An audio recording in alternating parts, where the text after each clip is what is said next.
الحمد لله نحمده ونستعينه ونستغفره ونؤمن به ونتوكل عليه ونعوذ بالله من شرور أنفسنا ومن سيئات أعمالنا من يهده الله فلا مضل له ومن يضلله فلا هادي له ونشهد أن لا إله إلا الله وحده لا شريك له ونشهد أن سيدنا ومولانا محمدا عبده ورسوله فصلى الله عليه وسلم تسليما كثيرا كثيرا أما بعد فأعوذ بالله من الشيطان الرجيم بسم الله الرحمن الرحيم والعصر إن الإنسان لفي خسر إلا الذين آمنوا وعملوا الصالحات وتواصوا بالحق وتواصوا بالصبر صدق الله العظيم رب اشرح لي صدري ويسر لي أمري واحلل عقدة من لساني يفقهوا قولي اللهم ألهمنا رشدنا وأعذنا من شرور أنفسنا آمین یا رب العالمین۔ لا صلاة لمن لم يقرأ بفاتحة الکتاب، جو شخص بھی اپنی نماز میں سورہ فاتحہ نہیں پڑھتا اس کی تو نماز ہی نہیں ہے۔ لیکن یہ کہ یہ سورہ مبارکہ چار بنیادی باتیں میں نے آپ کے گوش گزار کی تھی، بہت ہی اختصار کے ساتھ ان کو پھر دوبارہ ایک ریمائنڈر کے طور پر آپ کے سامنے رکھتا ہوں۔ سب سے پہلی بات یہ کہ قرآن حکیم کی مختصر ترین صورتوں میں سے ایک صورت، کل 3 آیات۔ اسی ضمن میں نے عرض کیا تھا قرآن میں 3 صورتیں ہیں، 3 آیات پر مشتمل، سورۃ العصر ہے، سورۃ الکوثر ہے اور سورۃ النصر ہے۔ دوسری بات یہ کہ یہ سورہ مبارکہ مکی دور کا جو ابتدائی حصہ ہے اس میں نازل ہوئی، گویا کہ اولین دور میں نازل ہونے والی صورتوں میں سے ایک صورت سورۃ العصر ہے، مختصر ترین صورتوں میں سے ایک صورت سورۃ العصر ہے۔ اور تیسری بات جو سب سے اہم تھی اور اس کے لیے جو گواہیاں اور جو شواہد میں نے آپ کے سامنے رکھے تھے کہ جامعیت اگر کسی شے کا نام ہے تو یہ سورہ مبارکہ قرآن حکیم کی جامع ترین صورت ہے، اس لیے کہ امام شافعی رحمۃ اللہ علیہ ابن کثیر حافظ عماد الدین جو ہے اس کو کوٹ کرتے ہیں کہ وہ فرماتے ہیں لو تدبر الناس هذه السورۃ لوسعتهم، اگر لوگ صرف اسی ایک صورت پر غور کریں، فوکس کریں، اس کی گہرائی میں اتریں تو ان کی ہدایت کے لیے کافی ہے۔ پھر دوسرا قول ان کا لو لم ينزل من القرآن سواها لكفت الناس، قرآن حکیم میں اگر اس صورت کے سوا کچھ بھی نازل نہ ہوتا تو بھی لوگوں کی ہدایت اور رہنمائی کے لیے کفایت کرنے والی بات تھی۔ پھر صحابہ کرام کا ایک طرز عمل جو میں نے آپ کو سنایا تھا پچھلی بار، طبرانی اور بیہقی، ابو داؤد، تینوں میں موجود۔ ابی مزینہ رضی اللہ تعالیٰ عنہ اس کے راوی ہیں کہ صحابہ کرام جب ایک دوسرے سے ملاقات کرتے تھے کان الرجلان من اصحاب النبی صلی اللہ علیہ وسلم اذ التقیا لم يتفرقا حتى يقرأ احدهما على الاخر سورۃ العصر، ملاقات ہوئی ہے، سر راہ ملاقات ہو گئی، لیکن ایک دوسرے کو ریمائنڈ کراتے تھے، اور الفاظ کیا ہیں، وہ ایک دوسرے سے جدا نہیں ہوتے تھے جب تک سورۃ العصر ایک دوسرے کو سنا نہ دے۔ اس کی جامعیت پر میں سمجھتا ہوں اس سے بڑی اور دلیل کیا ہو سکتی ہے۔ پھر یہ کہ امام رازی نے جو خاص طور پر جملے لکھے ہیں اپنی تفسیر میں، اعلم ان هذه السورہ فیہا وعید شدید، جان لو یہ سورہ مبارکہ جو اس میں بڑی شدید وعید ہے، جو خبر دی گئی ہے وہ بہت اہم ہے۔ لأن اللہ تعالی حکم بالخسار، اس لیے کہ اللہ تعالیٰ نے فیصلہ فرما دیا ہے تمام انسانوں کے خسارے کا، تباہی اور ہلاکت کا، الا من کان آتیا هذه الاشیاء الاربع، سوائے اس کے کہ وہ شخص کے جو ان 4 باتوں کو کی پابندی کرے، اس پر عمل کرے، ایمان، عمل صالح، تواصی بالحق، تواصی بالصبر۔ اس کے بعد چوتھی اور آخری بات یہ تھی کہ یہ واقعہ یہ ہے کہ جو الفاظ اس میں استعمال ہوئے ہیں بہت ہی سادہ ہیں، ہماری اردو زبان میں اکثر و بیشتر مستعمل ہیں، عصر کا لفظ ہے، واو قسم کے لیے آتا ہے، واللہ، ہمارا بھی یہ بعض حضرات کا تکیہ کلام بن جاتا ہے، واللہ، اللہ کی قسم، واللہ. خاص طور پر جو حضرات کہیں سعودیہ یا عرب کنٹریز میں رہ کر آئیں تو ان کا تو گویا کہ عربوں کو دیکھا دیکھی ان کا یہ الفاظ جو ہیں تقریباً ہر جملے میں موجود ہوتے ہیں. واللہ میں نے یہ کہا، واللہ اس نے یہ بات کی تھی. تو واو جو ہے وہ قسمیہ ہے. عصر ہمارے اردو زبان میں مستعمل ہے، انسان ہمارے ہاں مستعمل ہے، اسی طرح ایمان ہے، عمل ہے، صالح ہے، حق ہے، صبر ہے. تواسی کا ایک لفظ ہے کہ جو وصیت سے نکلا، ایک دوسرے کو نصیحت کرنا، وصیت کرنا، سادہ ترین الفاظ. یہ چار باتیں وہ تھیں جس پر پچھلی مرتبہ ہماری گفتگو ہوئی تھی، اور آج بھی 5-6 منٹ میں نے اس میں لے لیے. اب آئیے قرآن فہمی کے جو 2 مدارج ہیں جس کا میں نے پچھلی مرتبہ ذکر کیا تھا، تذکیر بالقرآن اور تدبر قرآن. تذکیر بالقرآن کے معنی کیا ہے کہ قرآن حکیم کی تعلیمات کا جو اصل خلاصہ ہے، جو اس کا نچوڑ ہے، جو گویا کہ آپ کو قرآن کی سطح پر ہی جو دستیاب ہو جاتا ہے، اللہ پر ایمان ہے، آخرت پر ایمان ہے، رسالت پر ایمان ہے. قصص النبیین اگر ہیں جن قوموں کو ہلاک اور برباد کیا گیا تو ان کا ذکر بھی موجود ہے. جو ہمارے دین کے مبادیات ہیں وہ آپ کو گویا کہ قرآن حکیم کا مطالعہ کرتے ہوئے اس کے لیے آپ کو زیادہ جو ہے غوطہ زنی نہیں کرنی پڑے گی. اس اعتبار سے قرآن حکیم دنیا کی سہل ترین اور آسان ترین کتاب ہے. وَلَقَدْ يَسَّرْنَا الْقُرْآنَ لِلذِّكْرِ فَهَلْ مِن مُدَّكِرٍ. سورہ قمر میں 4 مرتبہ ریپیٹ کیا گیا ان الفاظ کو. ہم نے اس قرآن کو یاد دہانی کے لیے، عبرت آموزی کے لیے، نصیحت حاصل کرنے کے لیے بہت آسان کتاب بنایا. تو ہے تم میں سے کوئی جو اس سے نصیحت حاصل کرے؟ تو اس اعتبار سے دیکھیں تو سب سے پہلی بات جو ہمارے سامنے آتی ہے، ترجمہ آپ حضرات میں سے اکثر کو یاد بھی ہوگا، پچھلی مرتبہ بھی میں نے اس کا ذکر کیا تھا، آپ کے ساتھ بھی رکھا تھا. والعصر، زمانے کی قسم، زمانہ گواہ، زمانہ شاہد ہے. ان الانسان لفی خسر، تمام انسان خسارے اور تباہی سے دوچار ہونے والے ہیں. الا الذین آمنوا، سوائے ان لوگوں کے جو ایمان لائے، وعملوا الصالحات، جنہوں نے نیک اعمال کیے، وتواصوا بالحق، ایک دوسرے کو حق بات پہنچائی، حق بات کی نصیحت کی، حق کی تلقین کی. اور یہاں از خود یہ موجود ہے خود بھی حق پر قائم رہے. ورنہ تو وہی بات ہے نا جو یہودی علماء پر قرآن حکیم نے جو فتویٰ جو ہے وہ قرآن کا فتویٰ ہے، اتامرون الناس بالبر وتنسون انفسکم. اگرچہ بات ان کی کی جا رہی ہے لیکن اصل میں آئینہ تو ہمیں دکھایا جا رہا ہے نا. تم لوگوں کو جو ہے دعوت دیتے ہو نیکیوں کی، اچھی باتوں کی، بھلائیوں کی، خیرات و صدقات کی، اور اپنے آپ کو نہیں دیکھتے. تم کہاں کھڑے ہو؟ اتامرون الناس بالبر وتنسون انفسکم وانتم تتلون الکتاب. جبکہ تم کتاب پڑھ رہے ہو، اللہ کا کلام پڑھ رہے ہو، اس کے باوجود تمہارا طرز عمل یہ ہے. تو اس حوالے سے گویا کہ یہ قرآن حکیم میں خاص طور پہ یہ سورہ مبارکہ جیسا کہ میں نے عرض کیا تھا کہ کامیابی اور ناکامی کا ایک معیار ہے کہ جو یہاں بیان کر دیا گیا. اللہ کے نزدیک، قرآن کے نزدیک کون کامیاب ہے اور کون ناکام ہے؟ واقعہ یہ ہے کہ میرا اور آپ کا اصل مسئلہ یہ ہے، ہمیں تو دنیاوی مسائل اس طرح اپنے احاطے میں، اپنے گھیرے میں لے لیتے ہیں کہ ہمیں آخرت اور دین کے تقاضے اور آخرت میں کامیابی ناکامی ہماری نگاہوں سے اوجھل ہو جاتی ہے، فیڈ ہو جاتی ہے. جبکہ صحابہ کرام کا معاملہ کیا تھا؟ حضرت معاذ ابن جبل رضی اللہ تعالیٰ عنہ جبکہ ایک سفر میں حضور کے ساتھ تھے، غزوہ تبوک کے لیے جب حضور نکلے ہیں تو ایک موقع پر جب انہیں کچھ تخلیہ میسر آیا ہے تو انہوں نے حضور سے سوال کیا، اے اللہ کے رسول صلی اللہ علیہ وسلم، مجھے اجازت دیجئے میں آپ سے ایک سوال کرنا چاہتا ہوں. انی اسألک بکلمۃ قد امرضتنی واسقمتنی واحزنتنی.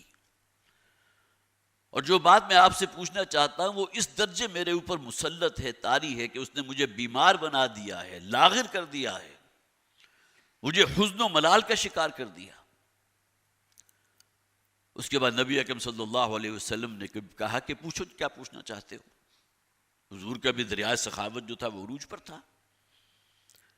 تو انہوں نے سوال کیا کیا کہ میں آپ سے صرف ایک بات کا طالب ہوں کہ مجھے وہ رستہ دکھا دیجئے جو مجھے بالآخر جنت تک پہنچا دے. یدخلنی الجنہ لا اسألک غیرہا، اس کے سوا میں آپ سے کچھ نہیں پوچھتا۔ اصل شے جو پیش نظر تھی وہ تو آخرت کی زندگی تھی نا۔ تو اس صرف ترجمے سے جو بات ہمارے سامنے آتی ہے کہ قرآن کا معیار کیا ہے، قرآن نے کس شخص کو کامیاب کہا، کسے ناکام کہا، اور صرف یہی نہیں بلکہ اس پر قسم کھائی گئی۔ قسم کھانے والے کون ہیں؟ رب کائنات، میرے اور آپ کے رب، ہمارا خالق، ہمارا مالک۔ اور کس بات پر قسم کھائی جا رہی ہے؟ ان الانسان لفی خسر، تمام انسان خسارے اور تباہی سے دوچار ہوں گے۔ چھٹکارا صرف ان کے لیے ہے، الا الذین آمنوا وعملوا الصالحات وتواصوا بالحق وتواصوا بالصبر۔ تو سب سے پہلے تو ہمیں یہ دیکھنا ہے، ہم جو اس دنیا میں بھیجے گئے تو آیا خود بخود آ گئے یا کسی بھیجنے والے نے ہمیں بھیجا؟ سب سے پہلا سوال تو یہ ہے نا، جیسا کہ سورہ واقعہ میں فرمایا گیا انتم تخلقونہ ام نحن الخالقون،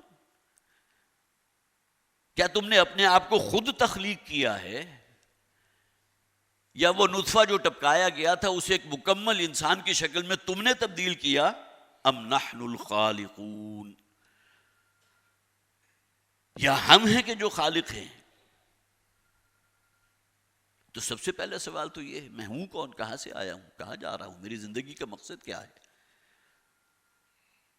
اور اگر انسان صرف یہ سمجھتا ہے کہ میرے اور حیوان میں کوئی فرق نہیں ہے، صرف اپنے بطن اور فرج کے تقاضوں کو پورا کر کے میں ابھی اس دنیا سے چلا جاؤں تو میں کامیاب ہوں، تو یہ بہت بڑی غلط فہمی ہے۔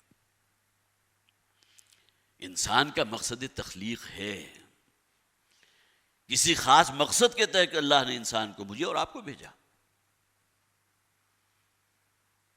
اب میری اور آپ کی جو کامیابی ہے اس کا جو معیار ہے اکثر و بیشتر کیا ہے؟ روپیہ پیسہ ہونا چاہیے، مال و دولت ہونی چاہیے، کوئی انڈسٹری ہے تو اس میں جو ہے اور اضافہ ہونا چاہیے، بینک بیلنس بڑھنا چاہیے، پھر اس دنیا میں سٹیٹس جو ہے میرے وہ حاصل ہونا چاہیے جو ایلیٹ کلاس ہے، بہترین ماڈل کی گاڑی ہونی چاہیے۔ ہماری کامیابی تو صرف انہی چیزوں کے اندر محیط ہے نا۔ ہم خود بھی اسی ڈگر پر ہیں اور ہماری اپنی اگلی نسل جو ہے وہ بھی اسی ڈگر پر ہے، الا ماشاء اللہ۔ کتنے پرسنٹ ہو گئے کہ جنہیں کوئی دین کی بھی کوئی فکر ہو،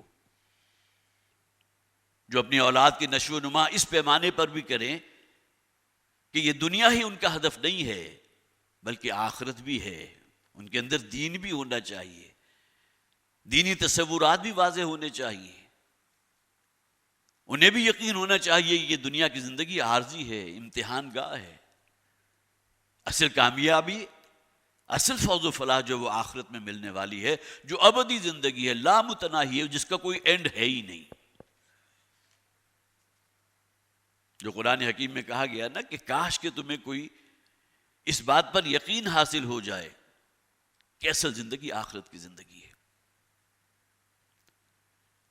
تو یہ دنیاوی ساز و سامان ہی اگر مطمع نظر رہا اور آخرت انسان کی نگاہوں سے اوجھل ہو گئی تو بالکل صحیح قسم ہے، والعصر، زمانے کی قسم، ان الانسان لفی خسر، تمام انسان تباہی اور ہلاکت سے دوچار ہوں گے، اس لیے کہ پیش نظر آخرت اور وہاں کی کامیابی ہے ہی نہیں۔ پھر نوٹ کیجئے کہ ہم میں سے ہر شخص اس دنیا میں بھیجا گیا، جو سورہ انشقاق میں فرمایا گیا نا، لقد خلقنا الانسان فی کبد، ہم نے انسان کو بڑی مشقت میں اس دنیا میں بھیجا، تو یقیناً اسے مشقت بھی کرنی ہے، اس کے اپنے بیوی بچے بھی ہیں، ان کے بھی تقاضے ہیں، صبح سے شام تک جو ہے ایک لدو اونٹ کی طرح وہ لگا ہوا ہے، ایک چکی کی طرح پس رہا ہے، اپنے آپ کو جسے آپ کہیے کھپا رہا ہے ان بنیادی تقاضوں کو پورا کرنے کے لیے۔ تو یہ جو کہا انسانی جو المیہ اور ٹریجڈی ہے، صرف یہ نہیں کہ اسی دنیا کے اندر ان مسائل سے دوچار ہو کر بابر بعیش کوش کے عالم دوبارہ نیست، کچھ لوگ تو وہ ہیں جو اس خط سے بہت نیچے ہیں، انہی مسائل کے اندر گرفتار ہیں، اور کچھ جو اوپر نکل گئے وہ اپنے عیش و عشرت میں مبتلا ہیں۔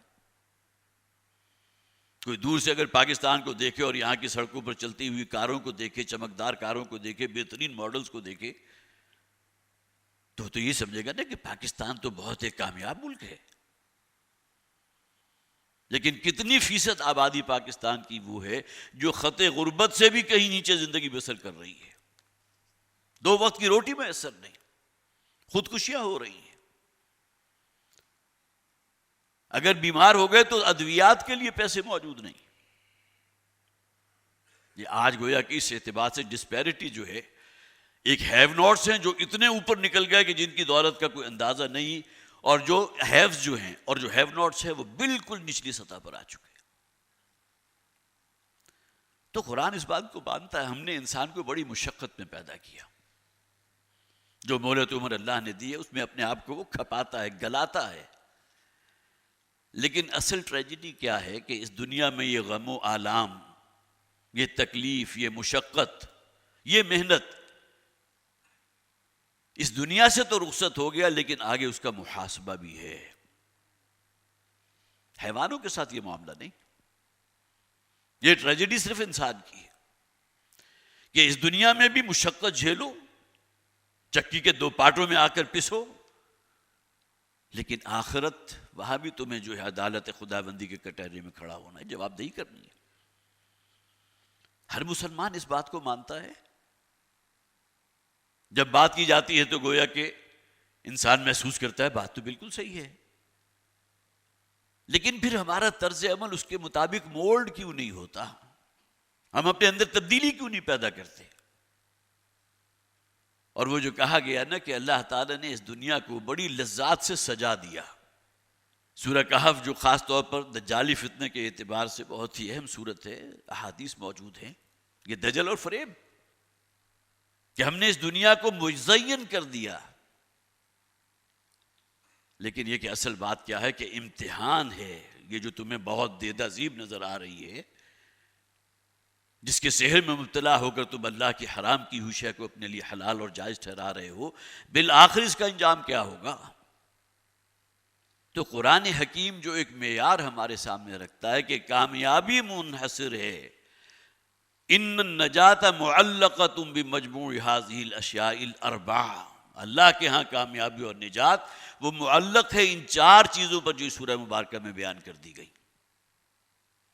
اور وہ کیا ہیں؟ ایمان، عمل صالح، تواصی بالحق و تواصی بالصبر. دنیاوی معیارات کو اگر ہم اپنے سامنے رکھیں تو نبی اکرم صلی اللہ علیہ وسلم کی وہ حدیث جو ہے بہت ہی خوبصورت ہے.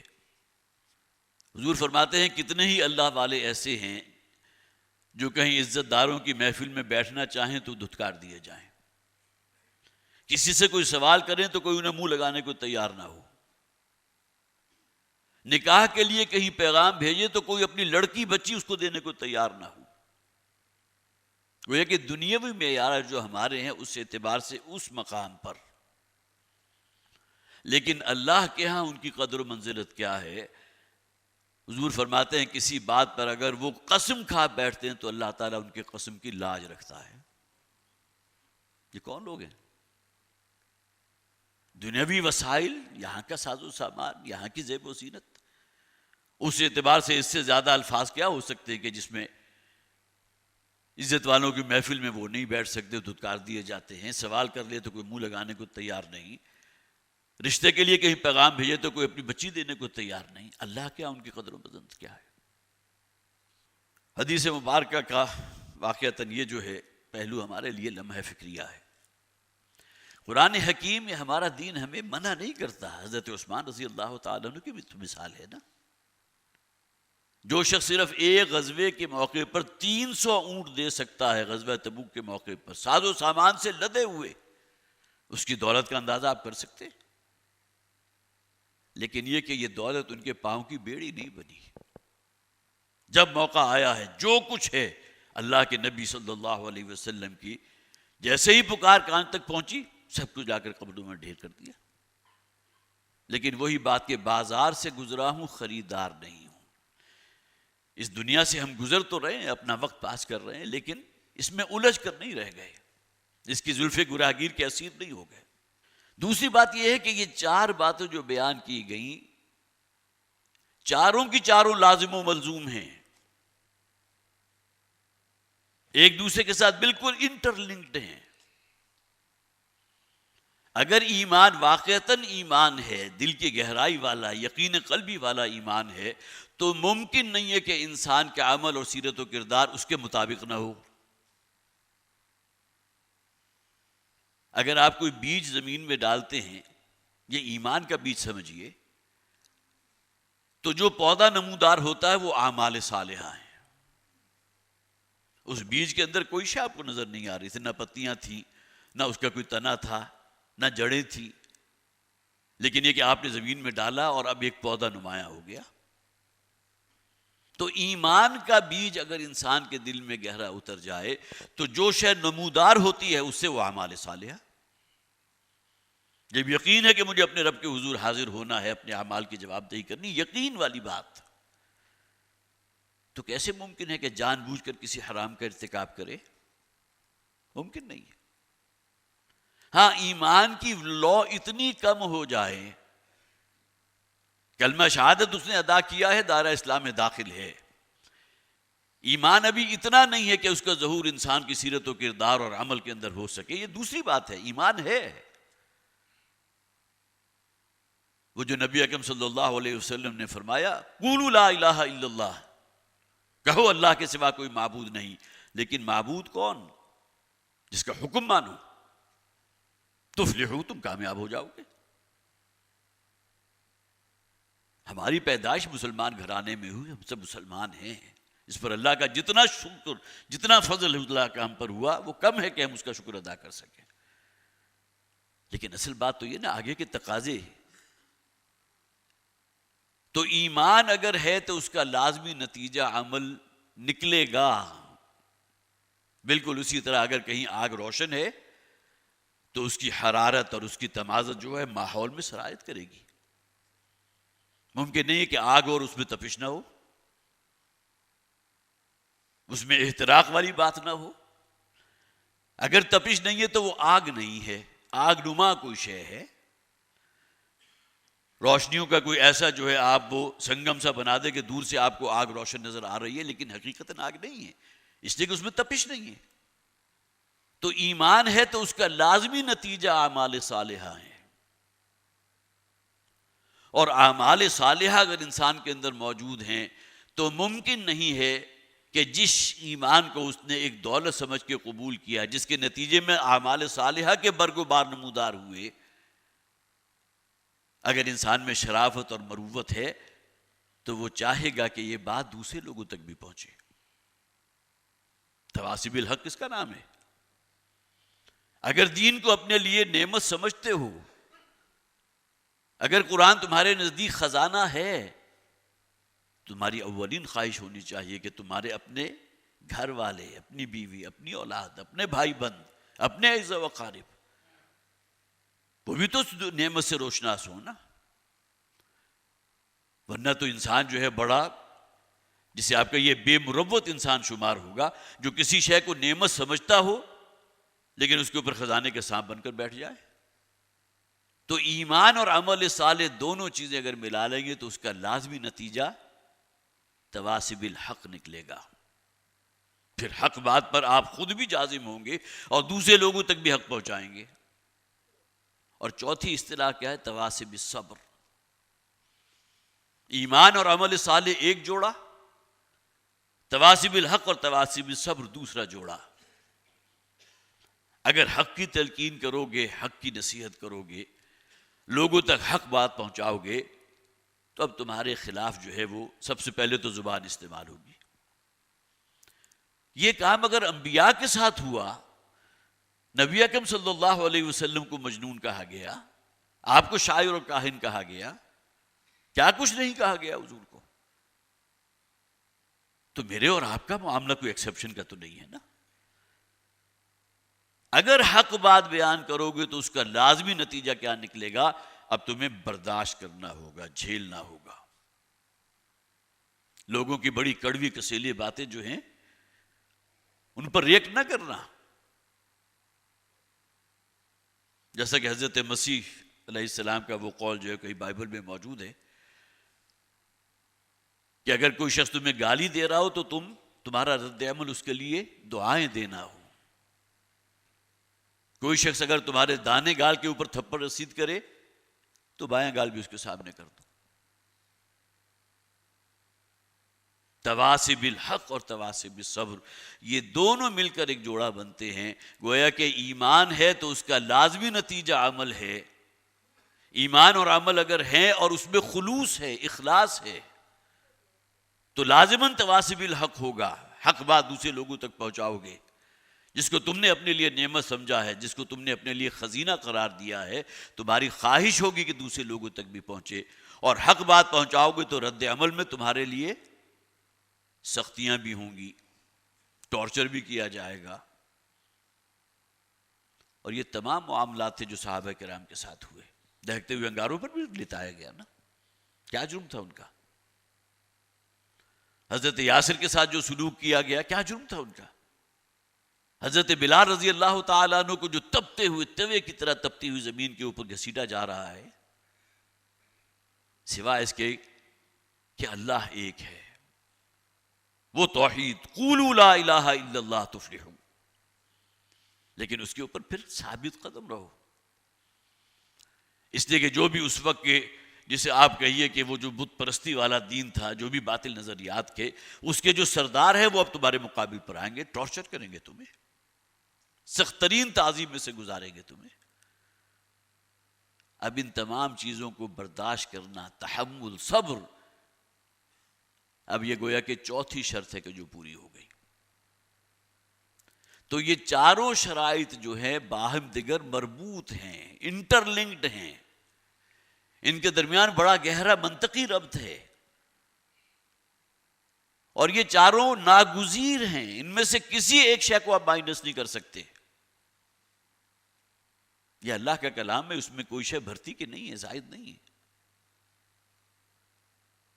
والد محترم وہ مثال دیا کرتے تھے کہ کوئی ڈاکٹر جو ہے اگر اپنے مریض کو 4 ادویات کے اوپر مشتمل کوئی نسخہ لکھ کر دیتا ہے اور ایک اس میں سے کوئی سیرپ ہے جو بہت کڑوا ہے وہ اس کو چھوڑ دیتا ہے، تو اب یہ نسخہ اس ڈاکٹر کا نہیں ہے بلکہ اس شخص نے خود اس کے اندر تبدیلی کر دی. اب وہ لا کہے کہ مجھے صحت حاصل نہیں ہو رہی، وہ تبدیلی تو تم نے کی ہے اس میں. اب یہاں 4 چیزیں اگر بیان کی گئی ہیں تو چاروں ناگزیر ہیں، کم سے کم شرائط ہیں. اگر یہ کہا جاتا نا کہ جو لوگ بھی یہ کریں گے انہیں بہت اونچے مراتب جو ہے اعلیٰ علیین میں جگہ عطا فرمائی جائے گی، تو یہ سمجھا جاتا تھا سکتا تھا کہ ان میں سے کوئی اگر ایک کم بھی رہ گیا تب بھی کامیابی ہے. لیکن نہیں، ان الانسان لفی خسر. اور تذکیر بالقرآن سے آخری بات یہ ہے کہ تاکید کے جو اسالیب اس سورہ مبارکہ میں استعمال کیے گئے، اللہ تعالیٰ ہے نا، اس کا کلام ہے یہ. سب سے پہلے تو سورت کی ابتدا ہو رہی ہے قسم سے، والعصر، زمانے کی قسم، زمانہ گواہ، زمانہ شاہد. اور عصر سے کہتے زمانے کی جو تیز روی ہے. پھر اس کے بعد ان الانسان، ان کا لفظ یقیناً، لازماً، اس میں کوئی شک نہیں ہے کہ تمام انسان خسارے اور تباہی سے دوچار ہوں گے. الانسان کا لفظ آ گیا. اور پھر خسر جو ہے وہ نکرہ میں آیا جو تفخیم کے لیے ہوتا ہے. یہ کوئی چھوٹا موٹا خسارہ نہیں ہے، یہ تمہاری ابدی زندگی اس کی بات ہو رہی ہے. اس دنیا میں آنکھ بند ہوتے ہی جو اب کھڑکی کھلے گی عالم برزخ سے گزر کر جو تمہاری آخرت کی زندگی ہے، پھر حشر نشر ہوگا، یہ اس کی بات ہو رہی ہے. تو گویا کہ تاکید کے اسالیب جو استعمال کیے گئے وہ بھی اس کلام کو مزید مؤکد بنانے کے لیے. والعصر ان الانسان لفی خسر الا الذین آمنوا وعملوا الصالحات وتواصوا بالحق وتواصوا بالصبر. بس اسی پر آج کی گفتگو میں ختم کر رہا ہوں. ابھی سورہ مبارکہ کے اوپر کچھ مزید گہرائی میں اتر کے انشاءاللہ اگلی مرتبہ ہم اس کا یہاں بیان ہوگا. اللہ تعالیٰ مجھے اور آپ کو حقیقی ایمان عطا فرمائے اپنے کلام پر، اور واقعتاً ہمیں اس کلام ہدایت کے اوپر عمل کرنے کی توفیق عطا فرمائے. یہ پریس ریلیز کے حوالے سے آپ حضرات کے علم میں ہے آج کل جو ایک بہت بڑا یہ جو تحریک لبیک پاکستان والوں کی طرف سے جو کہ احتجاج ہو رہا ہے، اور معلوم ہو رہا ہے کہ یہ اونٹ جو ہے اب کسی کروٹ بیٹھتا نظر نہیں آ رہا. اللہ تعالیٰ اس کے جو دور رس اثرات ہیں اس سے پاکستان کو محفوظ رکھے۔ تو یہ پریس ریلیز جو ہے اس پہ میں خاص طور پر پڑھ دیتا ہوں، وقت بھی ہمارے پاس بہت کم ہے۔ اس کا عنوان ہے دنیا کا کوئی بھی ملک اسلامی شعائر کی توہین کرے تو پاکستان ان سے تعلقات پر نظر ثانی کرے۔ یہ بات امیر تنظیم اسلامی نے فرمائی کہ آج عالم کفر اسلامو فوبک دہشت گردی کا ارتکاب کر رہا ہے۔ یورپ میں فرانس اور ایشیا میں بھارت اس دہشت گردی کی سرکاری سطح پر سرپرستی کر رہے ہیں، اور اس کے اندر کوئی شک نہیں ہے کہ جو اسلام کے حوالے سے جو پروپیگنڈا کیا جا رہا ہے، نبی اکرم صلی اللہ علیہ وسلم کی سیرت، قرآن حکیم کی جو بے حرمتی ہوتی ہے، خاص طور پر قرآن پاک کی بے حرمتی اور رسول اللہ صلی اللہ علیہ وسلم کی توہین کر کے مسلمانوں کے جذبات کو شدید ٹھیس پہنچائی جا رہی ہے۔ تحریک لبیک پاکستان کا احتجاج کرتے ہوئے انہوں نے کہا کہ عوام کو اپنے جذبات کے اظہار کے لیے احتجاج کا حق حاصل ہے، حکومت کو چاہیے کہ احتجاج کرنے والوں پر ہرگز تشدد نہ کرے اور مذاکرات کو بنیاد بنا کر افہام و تفہیم کے ذریعے معاملے کو حل کرنے کی کوشش کرے۔ حکومت کو وسیع القلبی اور بڑے پن کا مظاہرہ کرنا ہوگا۔ تحریک لبیک پاکستان کے کارکنوں سے بھی اپیل ہے کہ وہ تشدد آمیز کارروائیوں سے گریز کریں، ان کا احتجاج مکمل طور پر پرامن ہو اور وہ کوشش کرے کہ ان کے احتجاج کی وجہ سے عام شہریوں کو کوئی تکلیف نہ پہنچے۔ اس حوالے سے فریقین کے درمیان جو بھی عہد اور معاہدہ ہوا ہے اس کی مکمل طور پر پاسداری کی جائے۔ ان العہد کان مسئولا، اس لیے کہ قرآن حکیم میں بھی جو زور دیا گیا ہے، جو عہد ہو جائے، جو قول و قرار طے پا جائے، پھر اس کی پابندی کرنی چاہیے۔ بہرحال اللہ تعالیٰ سے دعا ہے اللہ تعالیٰ اس کرائسس سے ہمیں نجات عطا فرمائے،